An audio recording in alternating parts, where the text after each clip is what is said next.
Parsha. I think Miketz is our Parsha this week, but we're going to talk a little bit about Hanukkah since we still have, 3 nights left, counting tonight.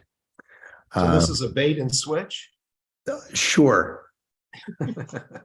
No, you look, this is Torah study with a big T, right? It's all Torah, right? All Torah. So good to be alive. Mark, where are you? What city are you? What jurisdiction are you in? I am in the county of Ventura. Okay. That answers it. You have an open invitation to see our ranch with unlimited avocados and lemons and products from Cuba, as well as from Kentucky.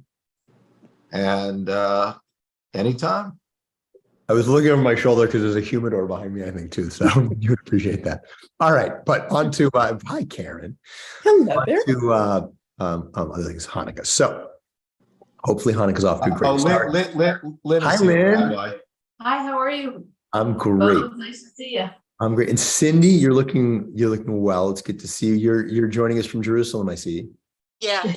It used to be the Bougainvillea, now it's the Jerusalem stone. That was too distracting. This is a nice, calm background. I love it. It's very calm. Thank you for the Hanukkah party. It was so beautiful. Well, thank you for coming. It was nice. And how was your family? my family? Yes. Thank you for asking. My family's wonderful. Everybody, if you can hear, I'm battling a little laryngitis. It's not COVID, it's not the flu, it's not any of those things. I'm fine, but everybody's good. How about some new pictures of the babies? Trying to stay healthy. There are babies. We'll do pictures. I'll show you picture of babies at the end if we have time. I promise. Okay. Okay.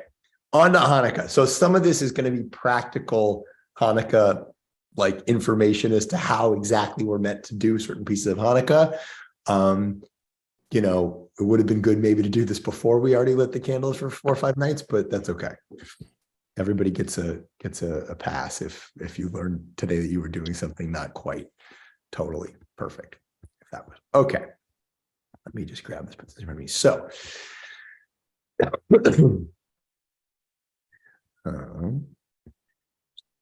okay, I'm gonna wait for just a minute to share my screen.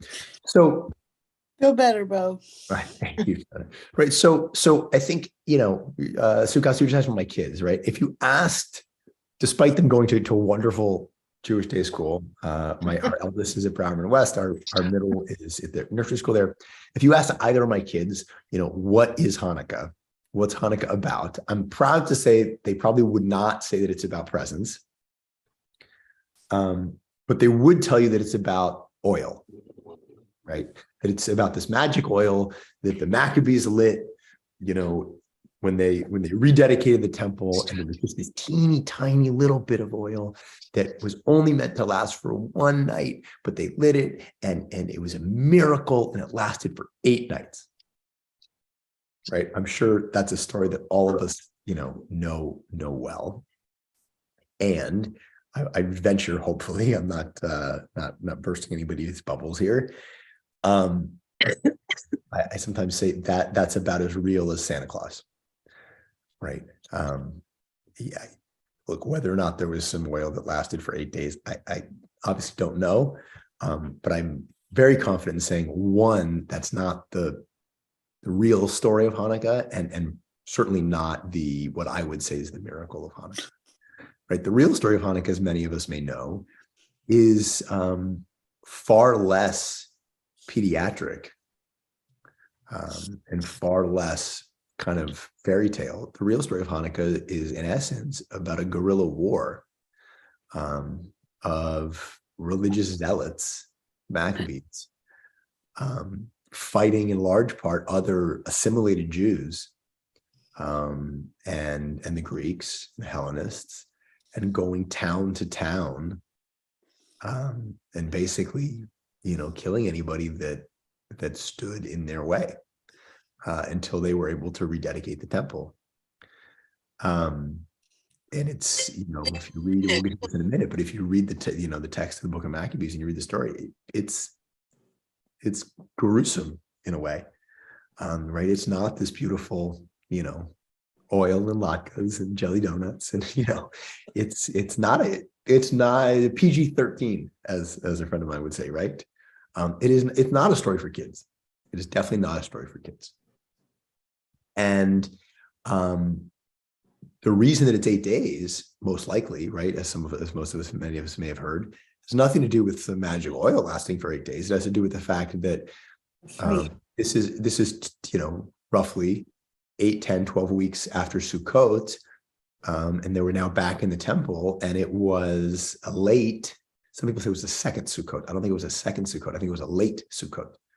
Right, this was their opportunity to finally observe the festival of Sukkot, and that's why it's 8 days. Not because some oil lasted for 8 days, right?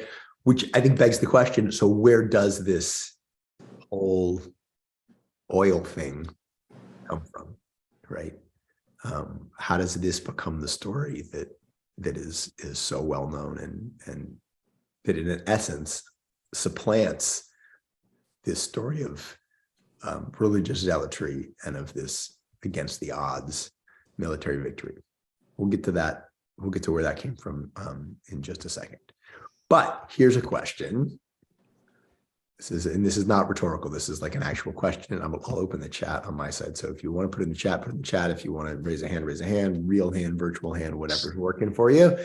So which book of the Torah do we find the book of Maccabees in? Good. All right. I see head shaking. That's good. Sukasa's got a 0. Great. Correct. None. Right. It's not in the Torah. Okay. So we'll go a little bit deeper. I have here. Okay. Here we go. I'm at home, but here we go. Here's the Tanakh, right? Which book in the Hebrew Bible am I finding the story of Maccabees in? The Mishnah, the Tanakh, I'm not sure. Yeah. So we're all here, a little smarter than the average bear, maybe, but it's a great cocktail party question, right? To ask people, which book of the Bible is the story of Hanukkah in? Because the answer is none, right? The book of Maccabees, it's in the book of Maccabees, as many of us maybe know, but a lot of people either know or forget the book of Maccabees is not in the Hebrew Bible. Book of Maccabees is not in the Hebrew Bible. It's not in what Christians call the Old Testament. Not in the New Testament either, by the way. Right? It's in the Apocrypha, which is, canonized as a part of Christian Bibles, but not in Hebrew Bibles. So if you want to read the real story of Hanukkah, if you want to read the book of Maccabees, and we'll look at a piece of it in a minute. You're going to Google, or if you're going the analog route, you're going to, I won't say Christian Bible, but you're going to, an Oxford Bible or some more academic source. You're not picking up a Hebrew Jewish Bible. That right there, I think, is a significant statement and speaks volumes as to how traditionally, historically, Judaism and the rabbis thought of Hanukkah and thought of the whole story of Hanukkah, right? Just think for a second about what kind of a statement it makes to not include this in the Bible, right? Any ideas why? Yeah, Sukas, I see your hand up. My question is really, how do they celebrate in Israel?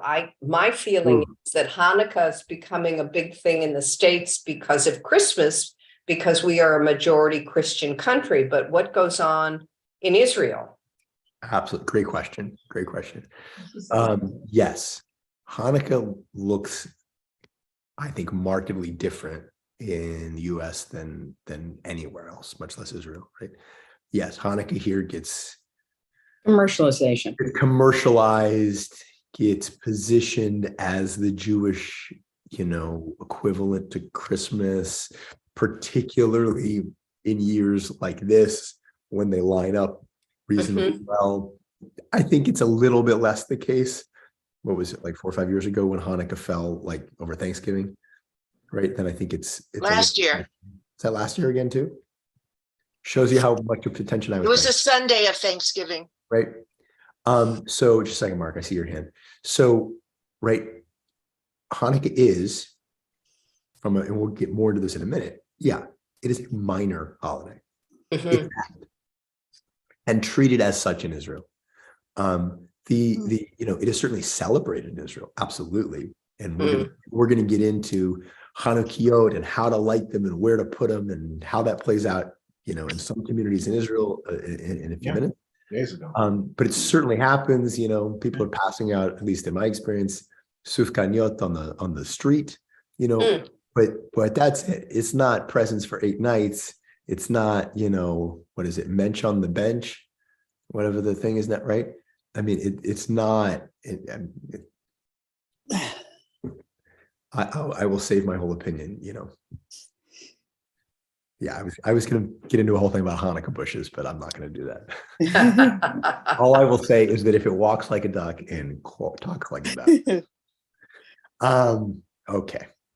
So why do you think, though? Any ideas? Why did the rabbis decide, this isn't even going in the book? Mark.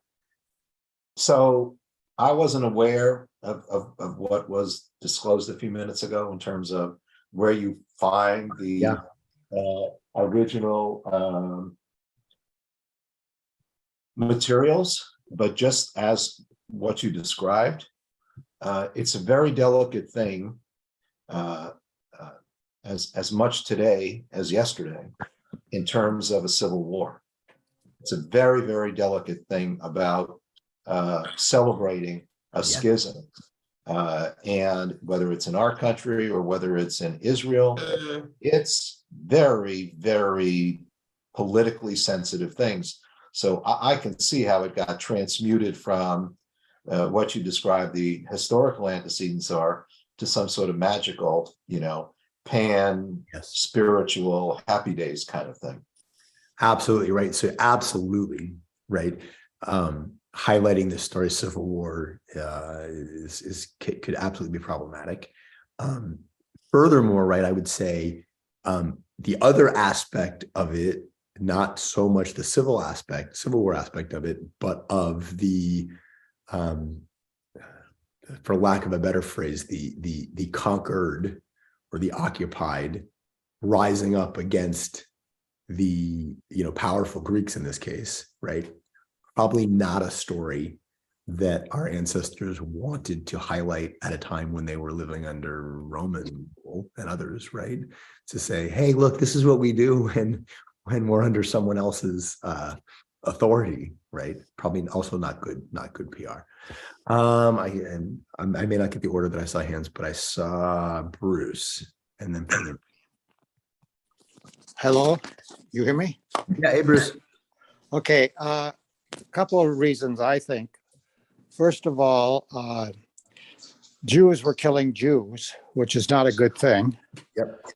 Secondly, the Maccabees gave rise to the Hasmonean dynasty, which was a corrupt dynasty of priests and was not a good thing for the entire Jewish religion. And the third thing is that because of the corruption of the Hasmoneans, the Jews asked Rome to come in to settle things up. And so they got saddled with Rome, which is probably one of the worst disasters that they ever experienced. So for all those three reasons, I think that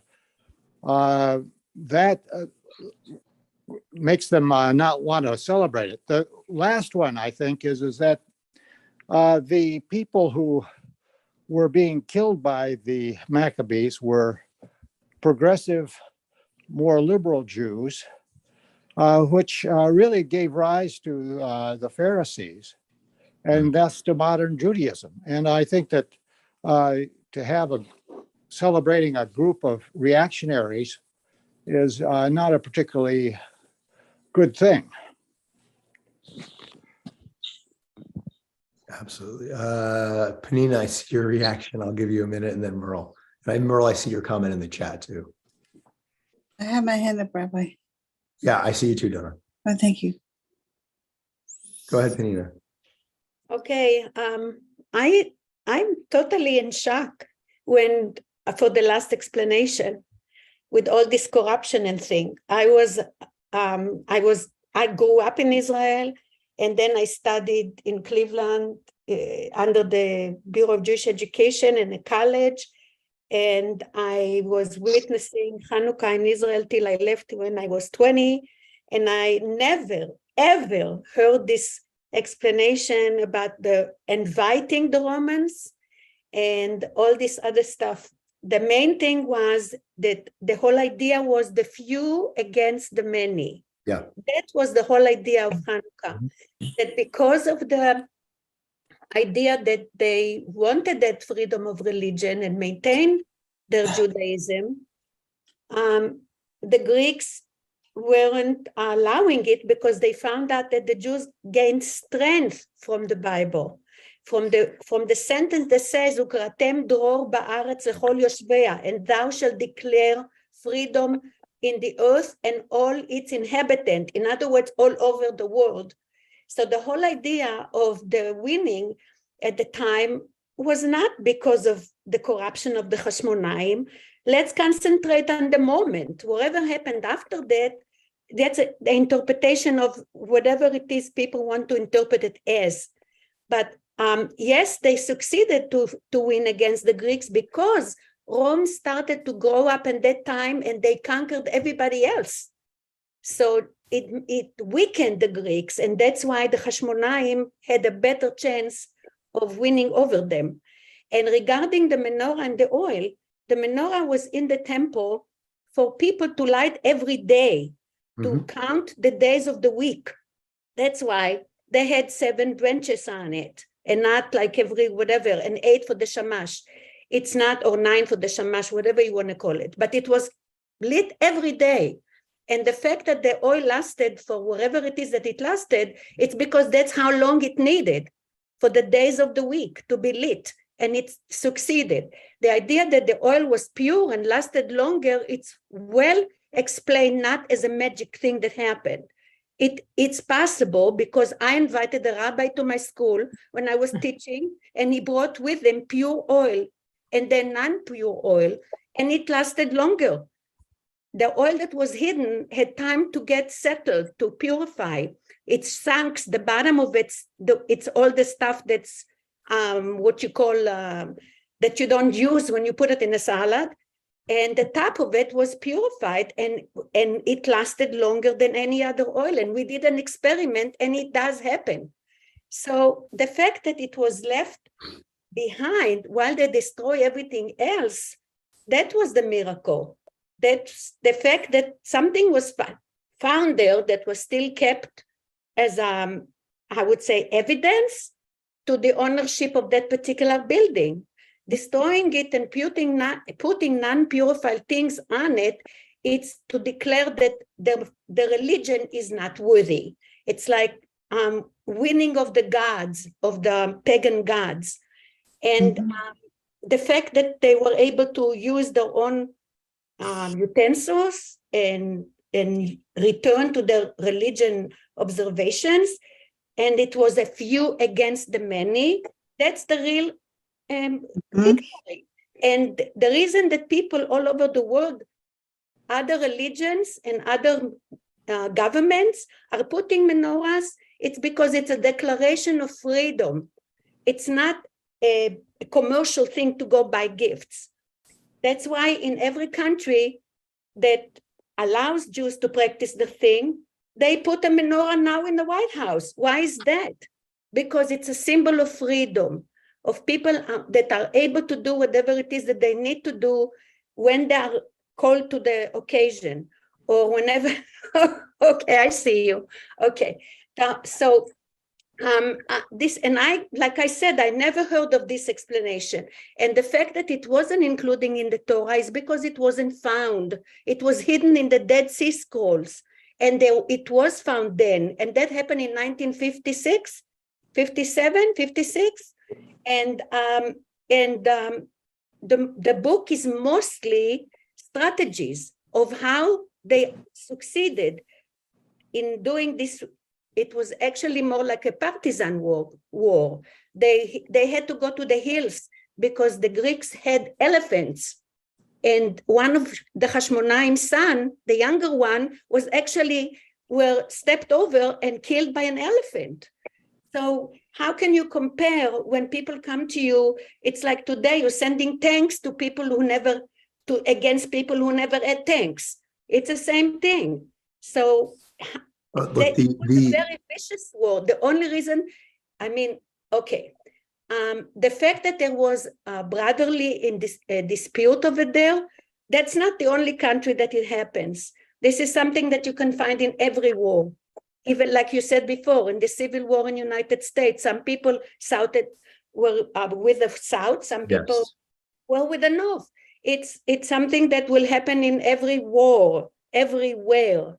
So to say that this is something that was excluded because of corruption and all these things, this is like you like blaming the victim. This is a philosophy of a defeat. This is of self-hatred. This is terrible to say that. Horrible. I am always looking at the fact that they had the courage to even try. And the Greeks were actually, because they won in the end, because Rome became so strong that the Greeks were busy with them, fighting the Romans. That's why the Hashmonaim, it helped the Hashmonaim win the war, because like I said, Greeks began to be busy with other matters. So, and nobody invited the Romans. The Romans were on a mission to get to Egypt. We were fair enough. I don't want us to get bogged down in Rome because you know I don't want it to get bogged down in Greece. It was always Egypt. Understood. They always wanted to get to Egypt. We were just on the way. So they text us. They made us feed their armies. They made us take our land. Whatever they wanted to do, Texas. Yeah. So, like I said, they ran the land all over the world. Do you know how many? I want to bring us back to Hanukkah itself. Tona, you've been patiently waiting, so go ahead. And then Bruce, I see you, and Merle, you've also been patiently waiting.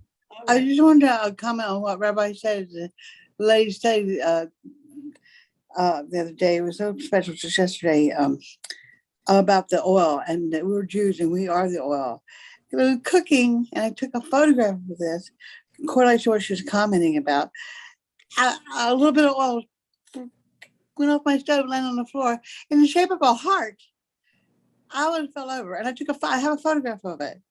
And I really believe that, like Yasla, I mean, I love the Hanukkah's holiday because it brings joy to the children.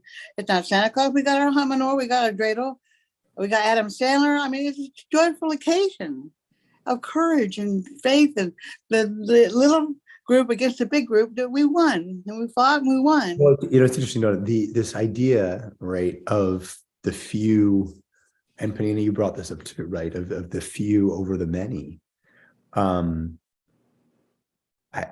is certainly just as relevant, timely today as ever. Not to get this into politics at all, but if anybody saw, I want to say it was either the Weekend Wall Street Journal or the Sunday New York Times, I forget which, but that was talking about I think they said it was the highest, largest, tallest Hanukkah in Europe that was lit in Kyiv last week when Hanukkah began, and several, but not the least of which was Volodymyr Zelensky drawing the connection and parallel between the story of Hanukkah and the few against the mighty, and the ostensibly, weak against the mighty, and drawing the parallel and connection from that story to the idea of his people and Ukrainians resisting, and the Iranians with the women. And fighting against the Russians, the Iranians, right, and women's rights, and which is happening there. And I think currently and through many different phases in prison history, we've seen these different opportunities where when it looked like the deck was stacked against any group, they prevailed instead. So okay, Merle, and then back to Bruce. Rabbi, excuse me, did you see that coverage with Congress with Mr. President Zelensky going before Congress? That was amazing. I did. I did. Okay, Merle and then Bruce. Okay, so I have to admit that I never knew the real story until maybe 6 or 8 years ago.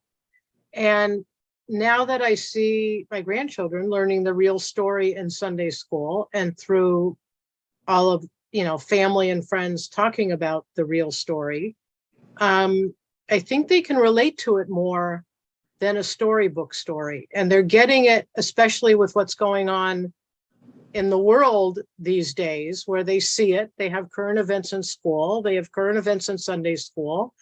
And I think they appreciate knowing the real story, though they do wonder why it's nowhere but where it's being told to them.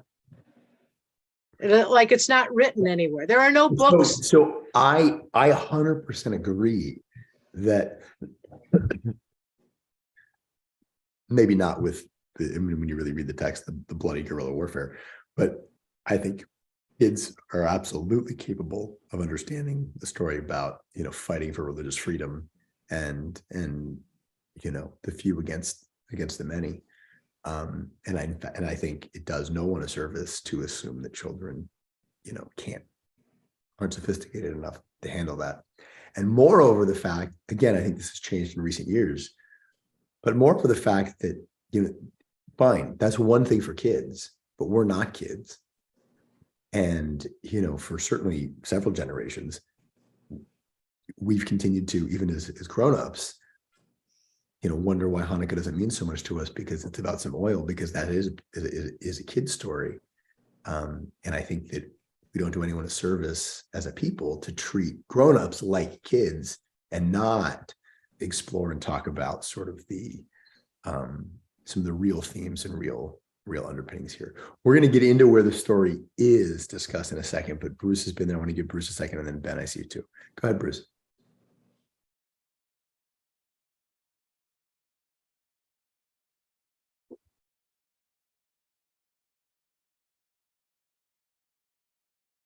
All right, Bruce, I'll come back to you. Ben.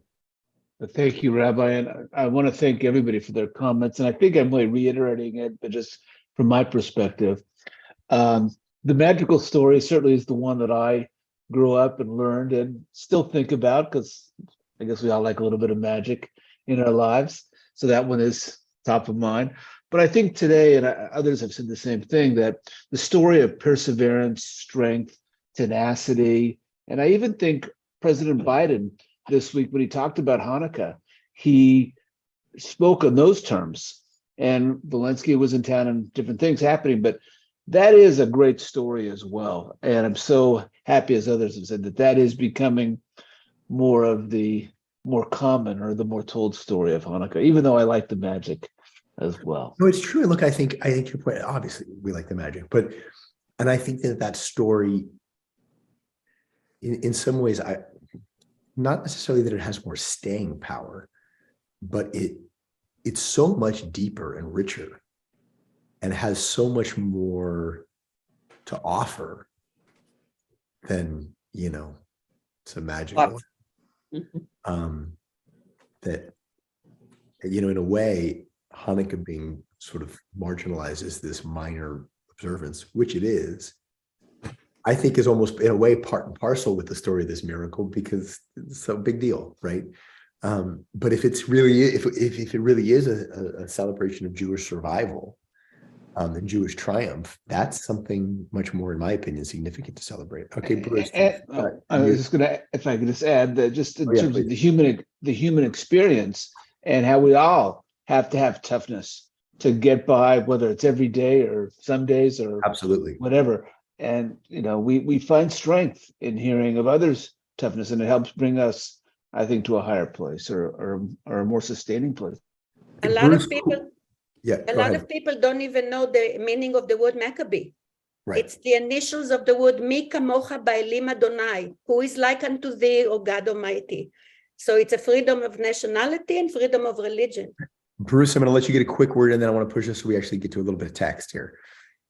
Okay, well, I was just trying to address the question of why Hanukkah was not a major Jewish holiday. I wasn't trying to necessarily denigrate our current appreciation of it. Understood. No, 100%. And the problems that I raised about Hanukkah, I think can be corroborated.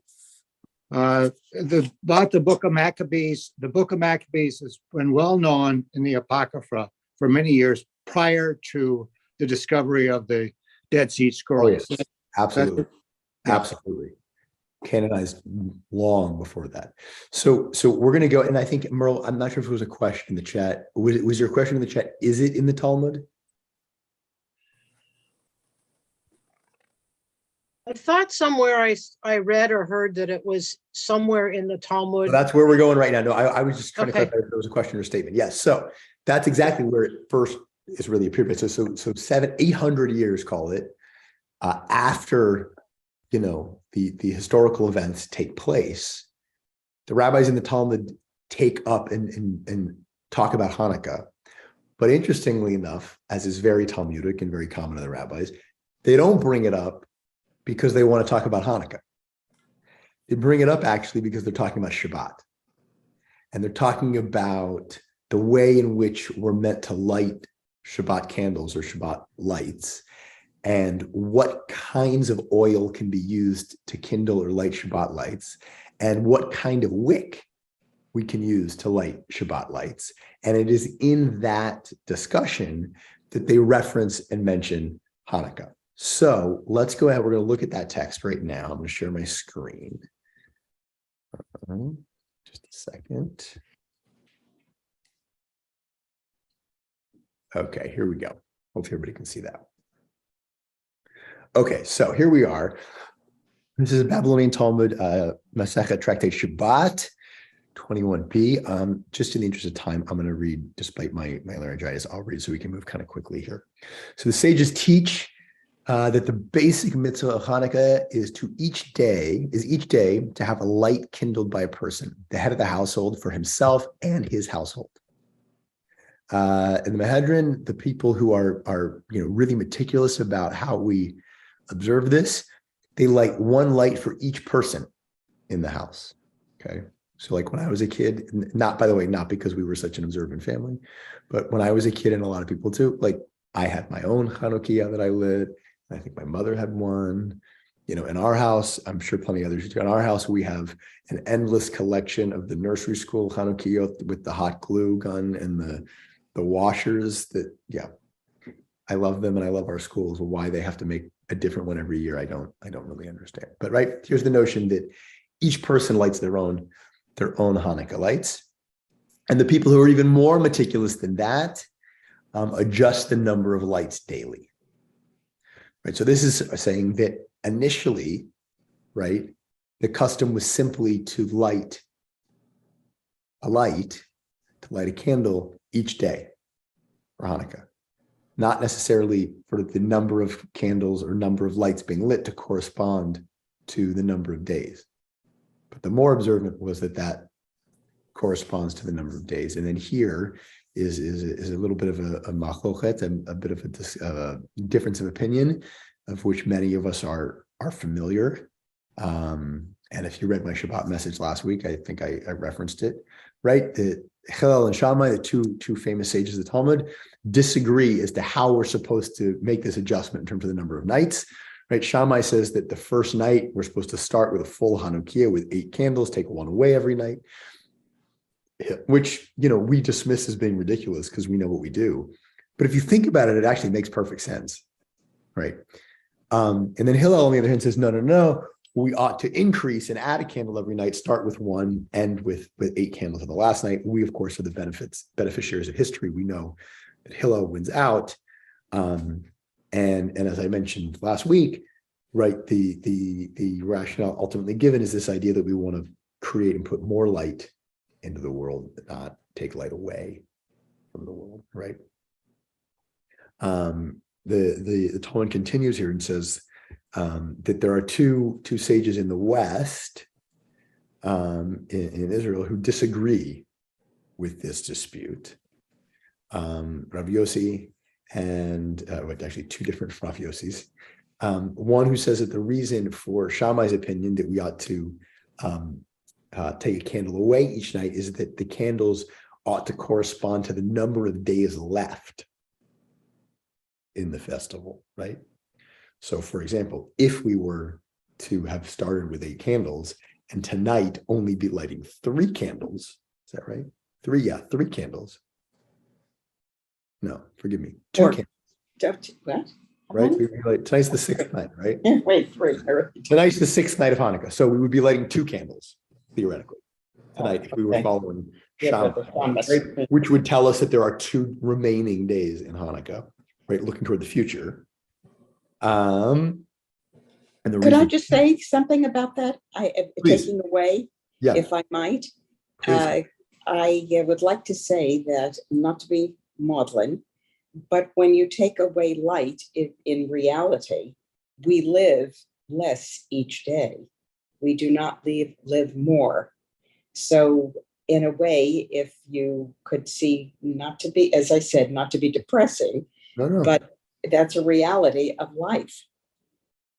It doesn't mean we don't let light in, but in reality, we also are living one day less, whatever each individual's life is. Yeah. Absolutely. Absolutely, right? That most things really are in essence a countdown. Right. Right. So, no, that's what I mean when I say it's easy to dismiss, but I mean, it makes perfectly good sense, right? Of course. I'm going to skip us just to the end of this piece, though, which is what I said earlier, that this idea of more light, and that we ought to always increase, elevate things that are about sanctity, right? Not to downgrade or diminish, right? And that's sort of how the rabbis ultimately arrive at kind of what our current observance is, right? I'm not going to go through the rest of this text, but and I'm also just conscious of time. Let me just see, though. Thought I saw a hand. Bruce, is your hand still up, or do you have a new comment?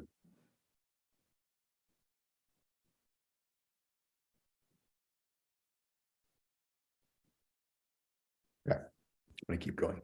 So, where are we meant to place the Hanukkah, right? A light. Right. Where do we place the light? Oh, and the window. Quick side note, because Penina mentioned this too when talking about menorot. Quick, a little pet peeve of mine that many of us probably know, but I'll share it anyway. Right. Everybody, myself included, says, "Oh, I'm lighting my menorah tonight." That's great. That's not really quite technically correct. Right. A menorah is a candelabra. There were menorahs that stood in the temple in Jerusalem. There are 2 giant 6-foot gold menorot on the bima in the sanctuary in the Glazer campus that are modeled after those that stood in the temple, and they have 6 branches plus the Shamash 7, right? Which every now and then people will sit in the sanctuary and I'll give a tour and they'll say, "Rabbi, why is that menorah missing, 2 branches?" When the observance of Hanukkah comes along, a special menorah is created to observe Hanukkah, called either a Hanukkah menorah or a Chanukiah, to be technically correct. And so if we want to be, sticklers about it, all Chanukiot are menorot, but all menorot are not Chanukiah, right? So technically speaking, you are lighting a Chanukiah or a Hanukkah menorah to observe Hanukkah, not just a regular menorah. Yeah, go ahead, Penina.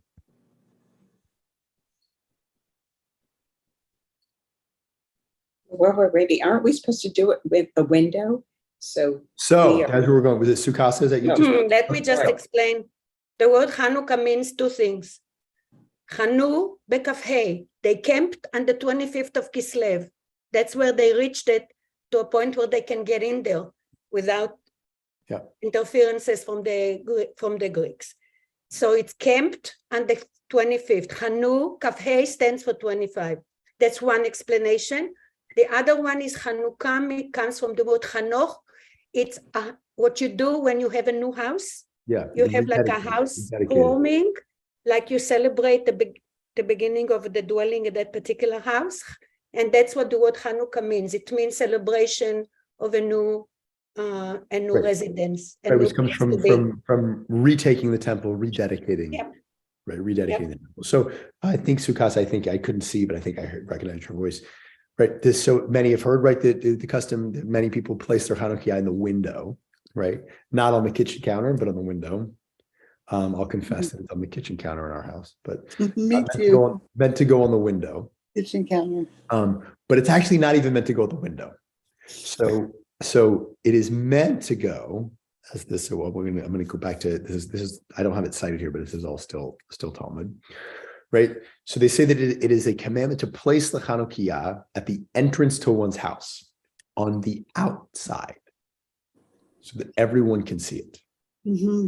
They say, well, but if he lives upstairs, right, and you can't, place it outside the front door, then you can place it in the window, right? Adjacent to the public domain. I'm going to say more about public domain in a second, so that people can see it. And that if it's a time of danger, if there's any reason why placing it in the window or outside would be, problematic or unsafe, then you can put it inside on a table, right? So this, we're going to get a little bit more in the weeds here, as it were, but there's a distinction made, right, between public domain and private domain, which in our modern parlance, you might say, like, is almost basically your property line. So the notion is that you're meant to place your Chanukiah outside of your home, arguably sort of on, they're not imagining a world in which people had, beautiful front yards, but on your property line. In fact, we were talking earlier about what Hanukkah observance can look like in Israel and other places, right? Particularly Old City, but there are many apartments in Israel where you'll go see, and adjacent to the front door, outside of the house, there'll be like a cubby hole or like a nook in the wall, usually opposite where the mailbox would be, that is there to place one's Hanukkah in during Hanukkah. Oh, how beautiful. Right? To place one's Hanukkah in during Hanukkah. And in other communities, you'll even see, not so much, at least in recent years, but years ago, I used to see sometimes, if you walked through in LA or other places, a particularly ostensibly Jewish neighborhood, you would see people with Hanukkah like in the front yard with a glass sort of dome or what have you over it. We're going to get to the why that's the case in a second, but I saw a hand or two. Bruce, comment?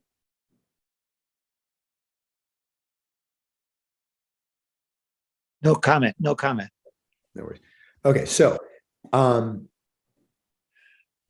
the rabbis, of course, get into this argument then as to, well, exactly where outside and exactly how far outside does this get placed, right? So they say it's supposed to be within a hand's breadth of the entrance of your door. And they say, okay, that's fine. But on which side?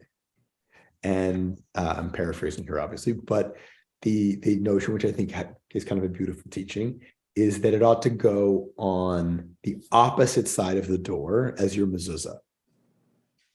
Right. So if the mezuzah is ordinarily, as you're entering, on the right-hand side of the door, the Chanukiah ought to be on the left-hand side outside your door, so that as you enter the house, you are surrounded by holiness, surrounded by mitzvot, which is poetic, and I think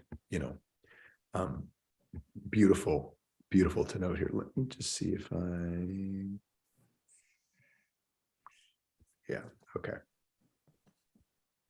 I'm just looking at the clock. So one of the things that I frequently love to do and often will suggest to people that they do at least one night during Hanukkah. So it'll be my humble suggestion to all of us, either tonight or tomorrow night or even Sunday night,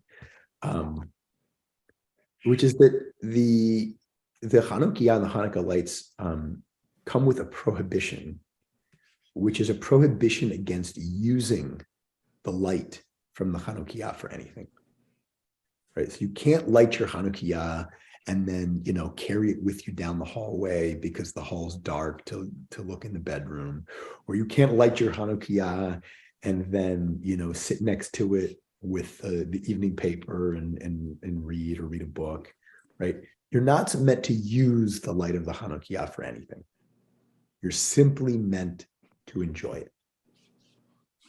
You're simply meant to enjoy it.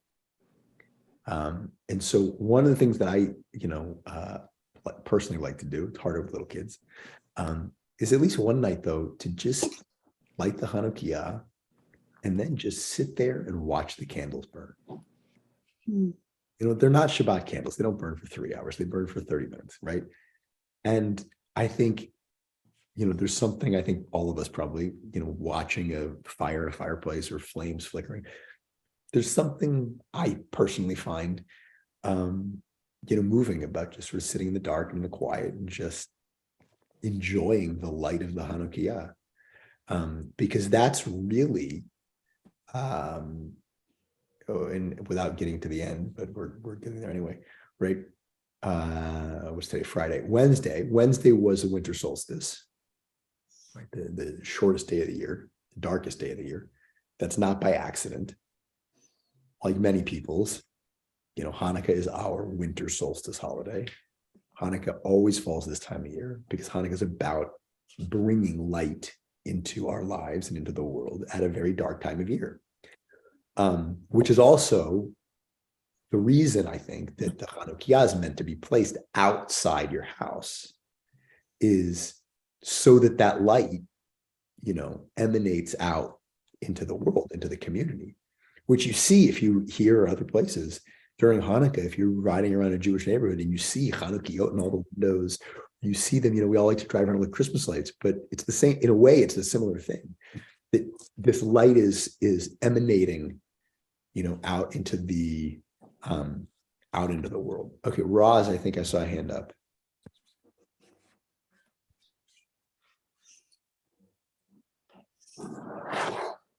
Maybe not.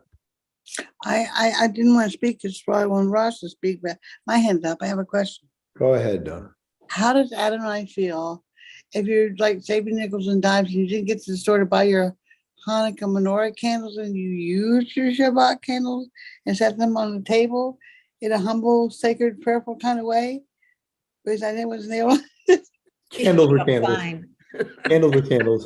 I just I will tell you, I will just tell you, I'll tell you a secret in our house, which not so much anymore, but used to happen sometimes, which was the other way around, which was, Friday would roll around and we'd go to light Shabbos candles and realize that we have the big box of them in the pantry, but sure enough, there was like one left, not two.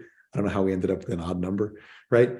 But we had extra Hanukkah candles. So we have been known on occasion to light 2 Hanukkah candles in our house as Shabbat candles, which violate the prescription that they're supposed to burn for at least 3 hours, because we only had Hanukkah candles, not Shabbat candles. So I'm very confident that Thanks, Rabbi. That you can go the other way. Okay. So here we go. We'll go quick. Where did the Hanukkah gelt come from? Ooh, that is a great question, and I don't have an answer to it. At least I don't. Sorry, Beau. But Penina, do you have an answer to it? It looks like you do. Go ahead. You can rescue me here. You'll be my lifeline. I'm phoning a friend. You're muted, Penina. Can you hear me now? Yes. Okay. Well, the Hanukkah gelt started because you have the dreidel. The dreidel is a game that it's very typical to when you go to a casino. It's just for entertainment. Pull out. And the letters, when you spin the dreidel, it falls under a certain letter, and certain letter is worth money. So people will get like you give Hanukkah gelt, they call it, and they made it out of chocolate to make it not to be greedy, as like for money. For money. So if the dreidel falls on a noon, then you lose or whatever. I don't know the rules exactly which letter stands for what, but it's a game. And it's like something that you play, the kids play, you twist the dreidel, and if it falls on a certain letter, you either lose or you win. So instead of using real money to make it look less mercenary or corrupt, you use chocolate. It's it's interesting. The question makes me think, or gets me thinking, Penina and Karen. even to take it one step back, obviously, for many of us may know, the 4 letters on the dreidel are an acronym, Nes Gadol Nes Gadol Haya Sham. Sham. A great miracle happened there. Correct. Unless you're in Israel, in which case it's Nes Gadol Haya Po. Right. And in my office at Temple, I would show you, I have an Israeli dreidel that has a pei on it instead of a shin for that very reason. But I think the interesting question, acronym aside, is what's the actual origin of the dreidel itself? And I don't know. It's a game. I don't know. No, but when did that come about and how did it get connected to Hanukkah? I don't know the answer to that. I heard a story. I'm going to When do a they little were hiding homework. in the caves, they were playing it because not Excuse me, everybody. Penina. Cindy's raising her hand. Oh, I'm sorry. Do a little homework there on that. I can tell you the 2 stories I heard. Please, Cindy. That for the gelt, it was that the Hebrew teachers, tutors would get paid at the end of the year, and they would go around and collect their money, and that's where the gelt came from. And that the dreidel, that when the Jews would observe in secret and study in secret, that not spies, but people would be outside the front door to protect them and let them know if anyone was coming to check on them. And they would like do gambling games outside the front door and then kind of knock on the door if any of the bad guys came by and warn them to put everything away. And that was the origin of the dreidel. That sounds familiar to me. I'm going to do a little digging and I'll share it with folks. We're basically out of time, but I want to hit one last text here because it gets to really how we get from the very rich story that we've all been talking about, right, to this idea of the oil, right? So the Gemara asks, right, this is relatively pretty famous, my Hanukkah, right? What is Hanukkah all about, and why are the lights kindled on Hanukkah? And the answer the Gemara gives that the sages teach us that on the 25th of Kislev, the days of Hanukkah are 8. One may not eulogize, one may not fast on them. The reason, because the Greeks entered the sanctuary, they defiled all the oils that were in the sanctuary by touching them. And when the Hasmonean monarchy overcame them and emerged victorious over them, they searched and found only 1 cruse of oil that was placed with the seal of the high priest, undisturbed by the Greeks. And there was sufficient oil in it to light the menorah for only 1 day. And a miracle occurred, and they lit the candelabra, the menorah, and from it for 8 days, from that oil. The next year, they instituted that those days become a holiday, and that Hallel was recited. I'll say a word about that in a second. But so Hallel is a special collection of prayers that are recited customarily. They're recited 3 times a year. They're recited on, well, actually, that's not true. They're recited 3 times a year on the 3 pilgrimage holidays, which are Sukkot, Shavuot, and Pesach. And they're recited on Rosh Chodesh. Right? But that this also, and they are recited, as the text tells us here, on Hanukkah, which seems a little odd. Which is another kind of piece of supporting evidence that Hanukkah might well indeed be a late Sukkot, because Hallel would be recited on Sukkot. And so that is another piece that makes sense there, right? But here you see, this is like, in my opinion, straight up fabrication. This is, the rabbis, right, saying this is what it's about the oil. I'm going to leave us with 2, just because of time, I'm going to leave us with 2 sort of uplifting thoughts. Or I should say 1 thought and 1 picture. The thought is something that I've been thinking about this week anyway, that my friend Rabbi Ed Feinstein, now I believe Rabbi Emeritus at Valley Beth Shalom, years ago I heard him say that the miracle, in his opinion, is not that the oil lasted for 8 days. The miracle is that there was only enough oil for 1 day, but they lit it anyway. Right?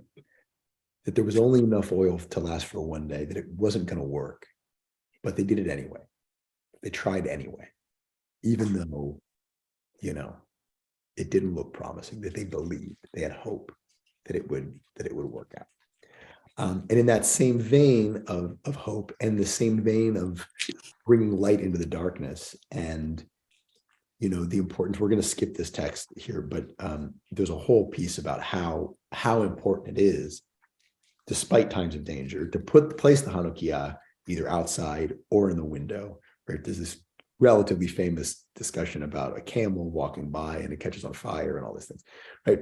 But I'll just end with this picture, which some of us may have seen before, but I think shows, really the power of Courage. Yeah, Courage. and power, By that bastard. right? And it is bringing light into even the darkest of places. So I hope that everybody has a wonderful rest of Hanukkah filled with light, Thank you. love, and joy.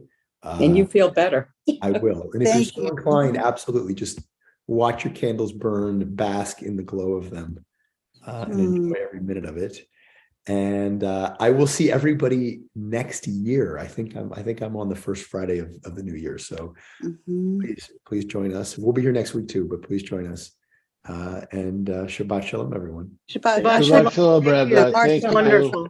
Happy Hanukkah, everybody. Happy Bye-bye. Hanukkah. Well, Thank you so much. Bye-bye. Thank you for making my Hanukkah so beautiful. Bye.